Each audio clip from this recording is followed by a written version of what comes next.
You can think about the concept of preload as basically the amount of stretching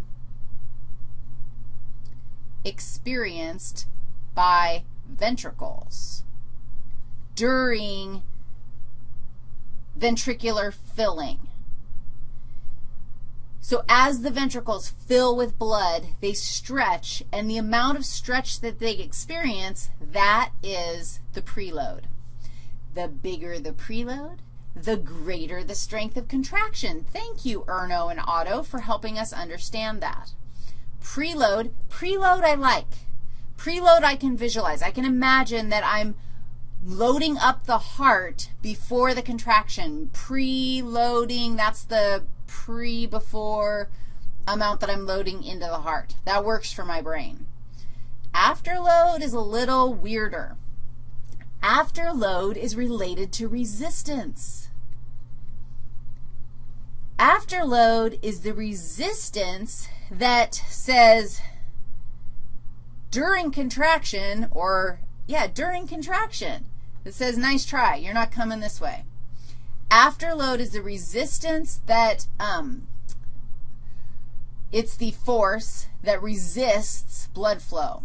Resistance to blood flow during or after ventricular contraction, systole.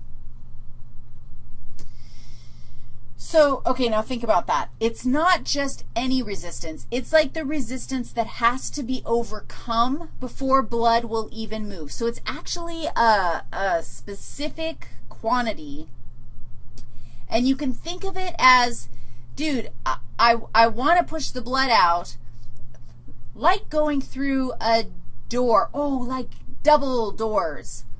Like if you're going to go through a double door, you have to push through the door. You have to apply a force, and that's the afterload, the amount of force that you have to apply to actually get out. Once you get out, then you're out. Then you're good, and there's going to be resistance out there, but that's fine. It's the initial resistance that you have to overcome to even get out of the heart at all. Afterload is greater if the blood vessels are not elastic, and that's something that happens when you get heart disease, when you get cardiovascular disease. Arteriosclerosis is the hardening of the arteries, and they become less elastic. They can't adjust to the changes in pressure.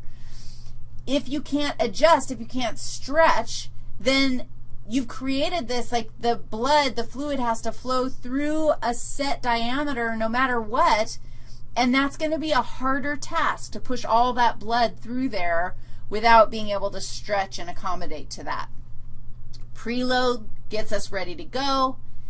Afterload is what we have to overcome in order to get out. These concepts are clinically significant, and you're going to mess with them in the lab for today's activity. Okay, let's look at some other things more systemically that are going to affect resistance.